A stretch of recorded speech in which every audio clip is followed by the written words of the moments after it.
युवती को जंगल को डाकी नहीं फसीगले युवक।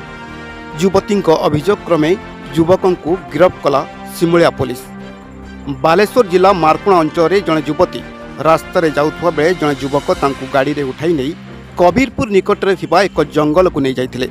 सेठारे युवक जनक खराब व्यवहार करते, जहां युवती जनक विरोध कर घटनास्थल दौड़ी पलाई आसुवा बेले किछि स्थानीय लोक युवती को उद्धार कर घरे छाड़ी। परे युवती जनक उक्त युवक नाम सिमुलिया थाना एक लिखित अभियोग करने पर सिमुलिया पुलिस उक्त युवक नाम एक मामला रुजु कर कोर्ट चालाण कर जमापड़ी।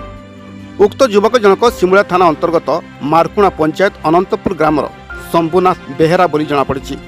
तांको नारे पूर्वरु मध्य विभिन्न मामला थिबा नै पुलिस पक्षरु सूचना मिली।